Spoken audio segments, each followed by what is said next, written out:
Hello and welcome. It's Japan, and today we are talking the end of the year awards. Many different things to it, like NXT just did their own. Sports Illustrated did some. I'm gonna do WWE separate, and then I will do an AEW video. I'll be completely honest, like I am most of the time with this channel. I predominantly go and watch all of the WWE product, and then I watch as much, but not always all the stuff of AEW. So I don't think it's necessarily fair to connect the two like side by side in this type of thing because obviously I feel like WWE people probably have the advantage there just because I see them more. Even though like I'm pretty sure like my men's star would definitely be AEW. But let's jump into it. So we'll start kind of at the bottom with the comeback of the year award. This is a no-brainer that it's Ilya Dragunov. He is absolutely like did an amazing job coming back from injury, getting the title off of Sami Zayn, and then making that U.S. title even more elevated. I'm really excited to see what Carmelo Hayes has in store because that title, like lineage, whatever you want to call it, is just absolutely on the uptake of being kind of right now the most important title because we see it the most. We see the most title defenses. It is everything that you kind of hope for with a title because I believe like there should be a title like that at all times. I think there should be one man and one woman's title that should always be defended on TV as much as humanly possible. And if it doesn't make the PLE, it doesn't make the PLE. I don't think it always necessarily has to be. And you could still have an open challenge on a PLE, and it still would be great stuff. So like I feel like this has definitely been the greatest thing. And if we gave out an award for the best title of the year, the US title also would win that because of that exact logic. Let's go to the best TV show, the TV product. Now we obviously have the two main rosters. We have NXT and we have Evolve. Honestly, Evolve was really high up there for me to possibly put it up there just because I've enjoyed this brand new show. But I honestly, I'm going to be honest with you. You can't say it's the best show out of all of them, but I honestly think NXT is the best show. It definitely deserves the word here. SmackDown, just not great. Raw is literally a 50-50 coin flip of what it's going to be. But NXT seems to be the most solid 2 hours. Yeah, is the acting kind of a little corny sometimes? Yes, but this is also a developmental, and I will take corny acting over poor matches and just not a lot of matches. I feel like this is a thing that they've kind of kept cutting down is the amount of matches in there, and I just at least NXT does seem to have 5 matches most of the time, even if some of them are a little bit smaller. It seems like they're at least trying to get some people some extra time. Then let's go to the best PLE this year. This one also feels like a really no-brainer to a certain extent. I guess there's a few that could really get up there. I think Elimination Chamber is really high up there with the John Cena heel turn. And I think if you put that in the same vein, I think Crown Jewel also just had some really good stuff. SummerSlam had some good stuff. There's some PLEs that actually really were pretty high up there, but Evolution by far is just the best one. The top to bottom card of that was really good. The like lowest rated matches, a lot of people's battle royale one that Stephanie won. I still enjoyed that with the amount of people in there, and at least seeing that the roster is that healthy, that of seeing how many people you can actually put in that battle royale is kind of crazy. Then next we'll go to Rookie of the Year. We'll give this out to just one individual instead of I didn't know if I wanted to do this like man and woman on this side, but on Rookie of the Year, I think it's kind of a lot of different people that could really go up there. But me personally, like the person who put in the most amount of work, had just crazy amount of matches, was part of big storylines on big shows, and just absolutely was the like the epitome of like this person is being like presented in a semi decent way. They picked up a fair amount of losses, but as a rookie, I don't think that's necessarily wrong when you have so many matches. So I'm going with Roxanne Perez. Stephanie is really high up there. Julia, if you want to go there, but I feel like they really fumbled that US run. If you look at some of the other people, I wasn't sure necessarily what we have Broad Breaker. I feel like this wouldn't be a Rookie of the Year for him. That would have been last year's. I had seen somebody put that as theirs, and I was like, I would have thought that was more last year than this year. Carmelo Hayes was also in that same crop that I saw a lot of people were. So I kind of like put it down to that. I just kind of thought it was that main crop of women that got called up. and it was really between those three because they all had great years, like good rookie years. But I think Roxanne had the most solid. I mean, winning a world championship with Stephanie is still great, and if somebody says that she deserves it, I wouldn't be arguing against it. Just me personally, being that this is my award show, that I would give it to Roxanne Perez. Then we'll go to the breakout stars. On the men's side of things, this could really go down between two people to me. Again, kind of similar to the Rookie of the Year, but like also just having a lot of matches in general. I'm gonna have to go with Axiom here. You could also go with Nathan Frazier, but I feel like Axiom's matches were just a little bit higher quality when they were solo matches.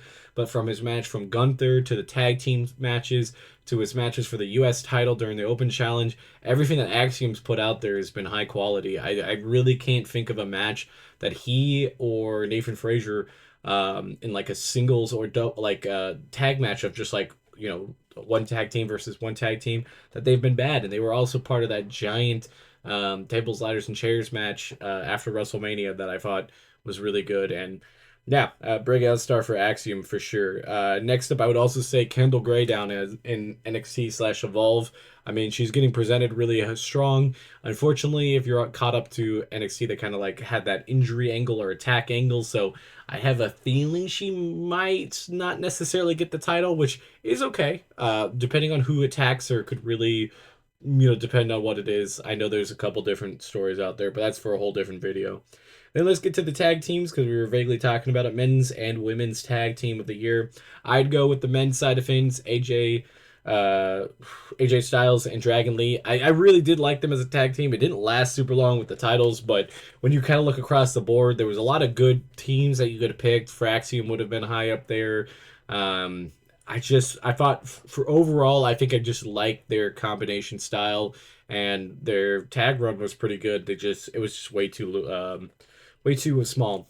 Then we go to the women's tag team. This one's easy for me. It's going to be Rhea Ripley and Io Sky, two of my favorites, and tagging together, their chemistry was just unmatched. So I had to put them there. Then we get to best faction. Honestly, this one was a hard one for me because I don't think I cared for any of the factions that are currently around. It was easily the Vision, just kind of that won by default because I'm a big Seth Rollins fan, so it kind of fit with his everything that was going, and then obviously the injury messed that up.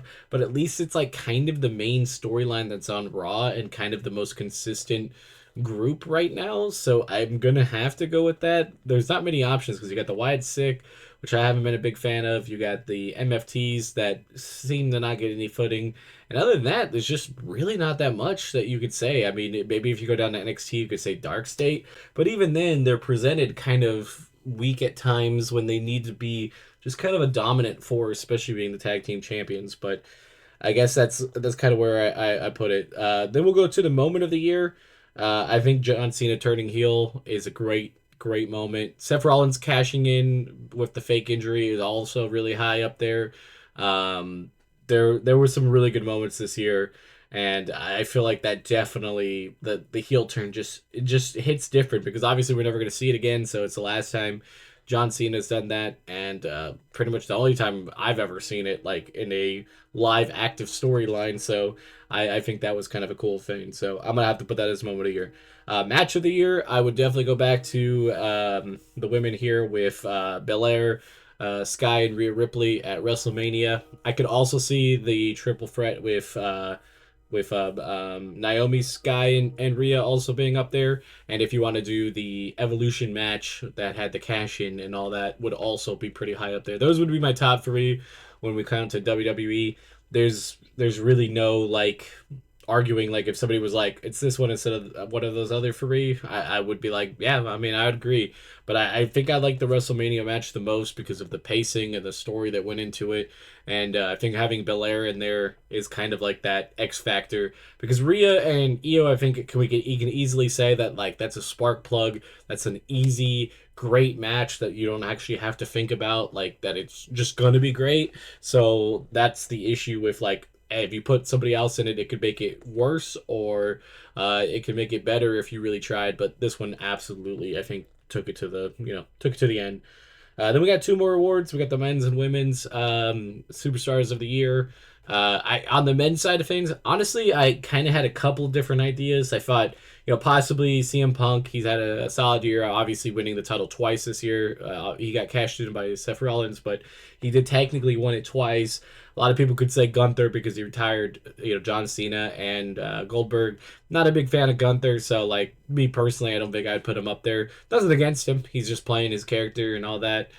So I think me personally, I would say it's Seth Rollins. He had a lot of the year that he was back and forth, but he was part of what was perceived the best faction. That cash in is still super iconic and kind of matches his previous cash in. So I think with those moments and stuff, like it's hard to really go against that. A lot of people might also say John Cena because of the year he's had. I wouldn't also be opposed to that. But me personally, I think Seth Rollins, I'm also a Seth Rollins fan, so I think that also really helps tip the scales a little bit. So then we get to the women. Honestly, there's a lot of people that could be called here. I think Rhea Ripley would be a solid contender. I feel like some of the parts where she was doing way more TV matches this year has really shown how much better she gets in the ring and what she does that makes her the superstar. But I feel like Io Sky probably just edged her out as that as like the title winner here, because I think Io has had great matches. She obviously had her match over in Japan too against Mayu, which also was a banger. It wasn't as good as I thought it was going to be, but it still was a great match to have. And I'm just really excited to see stuff like that where we could see her just kind of let loose and stuff. And obviously being part of like what I perceive as the best tag team also definitely gives you some extra points. But yeah, a lot of people had great years. I'm going to also do the opposite of this and do the worst of all of them, which isn't necessarily as bad, but yeah, just make sure you look out for that. We'll also do a couple prediction videos for the future because we got 2006 roaring in, the Raw Netflix debut. There's a lot of stuff that could happen, so we're going to jump into all of that as soon as we can. So until next time, this has been Japan. Bye, guys.